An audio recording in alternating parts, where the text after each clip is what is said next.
क्या आपने भी कभी नोट किया है कि कुछ किचन ऐसे होते हैं जो कम मेहनत में भी साफ़ लगते हैं और कुछ किचन ऐसे होते हैं जितना भी साफ़ कर लेना वो बिखरे के बिखरे ही लगते हैं। मैं भी पहले यही सोचती थी कि शायद मसला सफाई कम करने का है, लेकिन फिर मुझे समझ में आया कि मसला सफाई का नहीं, चीज़ों की ज़्यादती का है। तो अस्सलाम वालेकुम व्यूअर्स, सबसे पहले आज मैं सुबह की रूटीन में ना बच्चे एक कह रहा था कि मुझे चकोर पराठा चाहिए और ईमान को आरिफ को चाहिए थी दाल वाली रोटी। तो दोनों को मैंने उनकी फरमाइश के मुताबिक बना दिया। आपके बच्चे भी क्या ऐसे ही करते हैं? और कभी कभी तो समझ में नहीं आता कि दोनों की या सबकी फरमाइश कैसे पूरी की जाए, क्योंकि टाइम कम होता है और फिर काम थोड़ा जो है ना वो ज़्यादा हो जाता है। लेकिन फिर बहरहाल हो गया सब, तो ठीक है, चलते हैं फिर अपने टॉपिक की तरफ। वीडियो को आखिर तक देखिएगा क्योंकि आखिरी पॉइंट सबसे ज़्यादा फ़र्क लाता है। सबसे पहले जो है कि पॉइंट नंबर 1, काउंटर पर ज़रूरत से ज़्यादा सामान होना। सबसे पहले मैंने ना किचन काउंटर को देखा, मसाले के डिब्बे, खाली जार, इजाफी बोतलें सब ऊपर रखा हुआ था और ना सबकी डस्टिंग करना, सबकी सफाई करना काफ़ी मुश्किल हो जाता था और काफ़ी टाइम लग जाता था। फिर मैं यही चीज़ मैंने नोट की ना कि जितनी ज़्यादा चीज़ें बाहर होंगी उतनी ही ज़्यादा गर्द और सफाई होगी। अब मैंने ना सिर्फ रोज़ के इस्तेमाल की चीज़ें, रोज़ के इस्तेमाल के जो बार बार जैसे कि 2-4 ग्लास बच्चों ने इस्तेमाल करनी होती हैं, 2-4 वो छन्नियाँ वो रखी हैं और बाकी के सब जो बर्तन है ना वो कैबिन के अंदर रखती हैं। इसी तरह पॉइंट नंबर 2 था डुप्लिकेट बर्तन, यानी कि अक्सर हम सोचते हैं कि ज़्यादा बर्तन होंगे तो आसानी होगी, लेकिन हकीकत में ना ज़्यादा बर्तन ज़्यादा धुलाई बन जाते हैं। जब कप और प्लेटें हमारी मतलब घर के 4 अफराद हैं और हमारी 20 प्लेटें पड़ी हैं, 20 कप पड़े हैं, तो वो धोने वाले हम बार बार उधर सिंक में ही जमा करते जाएंगे। तो सिर्फ जितने घर के ज़रूरत है, अब 4 अफराद हैं तो 6 कप आप रूटीन में इस्तेमाल रख लें, उतनी 6 प्लेटें रख लें, बाकी के बर्तन जो है ना वो अलग करके, क्योंकि ये जो हमारे मतलब मेहमानों के आने पे या कुछ ख़ास बर्तन होते हैं वो जो होते हैं ना उनको अलग रखें। नतीजा ये होगा कि सिंक जल्दी खाली हो जाएगा, आपके बर्तन जितने वो रूटीन के ख़त्म हो जाएंगे ना, तो फिर आप उस हिसाब से आप करते रहेंगे।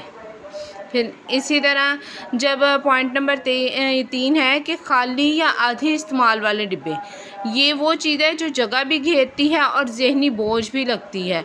कभी पुराने मसाले, कभी खाली जार, कभी ऐसे कंटेनर्स जिनका ढक्कन ही नहीं है, मतलब वो भी हमने ना कैबिन में रखे होते हैं कि अच्छा चले कभी ज़रूरत पड़ेगी, कभी इस्तेमाल हो जाएंगे।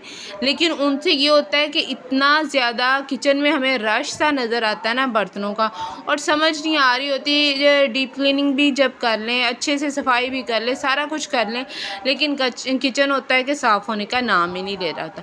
तो ये जो ऐसे की चीज़ें होते हैं ना उनको भी अलविदा कहने का एक टाइम आ ही जाता है।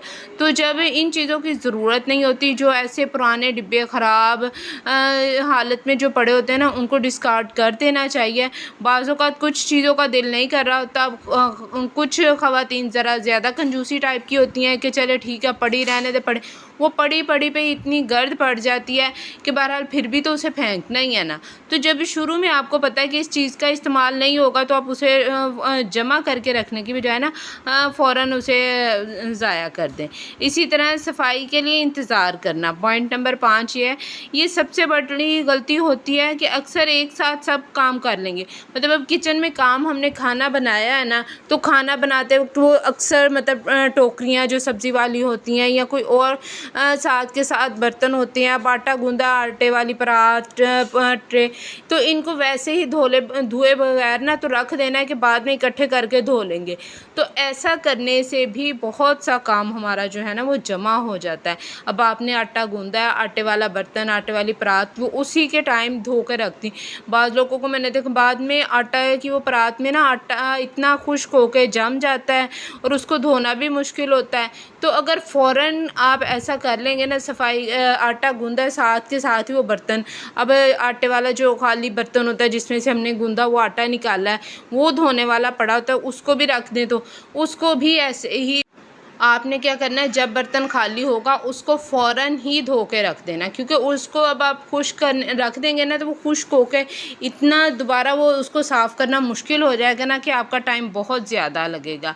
अगर आप भी रोज़ किचन की सफाई करती हैं और फिर भी शाम तक लगता है ना कि दोबारा बिखरा हुआ है, तो ये सारी चीज़ें जो है ना आपके साथ यकीनन हो रही होंगी। कुछ चीज़ें ऐसी होती हैं जो रोज़ इस्तेमाल भी नहीं होती, लेकिन रोज़ आपसे ना वक्त, जगह और सफाई ले रही होती हैं। तो उन चीज़ों को जिनकी किचन में ज़रूरत नहीं है, आपको बस वो वैसे ही रखी हुई है। बाज़ औक़ात कुछ लोगों ने तो इतने ज़्यादा डेकोरेशन पीसेस, कुछ प्लांट, कुछ मतलब ऐसी की चीज़ें रखी होती हैं। भाई किचन जो होता है ना, किचन में क्योंकि अब जब पराठा बनता है, अगर आपका बंद किचन है तब भी या कुछ भी, तो वो पराठा जब बनता है, घी किसी चीज़ को तड़का लगाते हैं, वो उसके जो घी के वो बनते हैं ना, बुखारात से उड़ते हैं हवा में, वो इतनी सारी हर जगह पे ग्रीस सी बना देते हैं कि उन चीज़ों की सफाई जो होती है ना वो काफ़ी मुश्किल होती है। तो अगर आपने ये एक आदत डाल ली है ना कि मतलब जो चीज़ खाना बनाने से ताल्लुक़ नहीं रखती वो किचन में नहीं रखनी, तो फिर आप देखेंगे कि इस आदत से ना काफ़ी फ़र्क पड़ जाएगा और आपका किचन जो है ना उसमें से काफ़ी स्पेस भी बन जाएगी। और जो चीज़ आपने अब इसके साथ ही अब वो चीज़ जिसका काम मैंने शुरू में ज़िक्र किया था, वो चीज़ है कि कुछ काम जो हम कल पे छोड़ देते हैं, मतलब ये चीज़ नज़र नहीं आ रही लेकिन किचन को सबसे ज़्यादा भारी यही बनाता है। रात के बर्तन हम लोगों ने छोड़ दिए, सुबह उठ के धो लेंगे, काउंटर साफ़ नहीं करना, सुबह उठ के कर लेंगे, चलो कोई बात नहीं।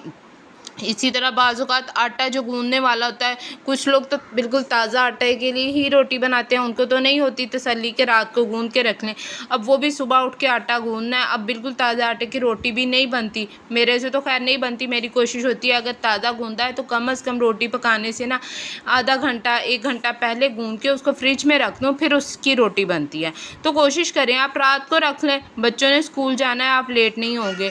अब पूरा किचन चमकाती नहीं है, सिर्फ 5 मिनट का रीसेट करें, सिंक खाली करें, रात को काउंटर टॉप साफ़ करें, चीज़ें अपनी जगह पे रखें और बस आपका भी मूड हल्का फुल्का और सुबह के लिए आपका किचन जो है वो भी रेडी हो जाता है। क्योंकि जब सुबह उठ के ना बाज़ औक़ात ऐसे होते हैं, सर्दियों में तो जल्दी आँख खुल जाती है कि रातें काफ़ी लंबी होती हैं, लेकिन चूँकि गर्मी है और गर्मियों में रातें छोटी होती हैं और सुबह पंखे के नीचे से उठने का तो दिल ही नहीं करता, तो इतनी गहरी नींद आ रही होती है।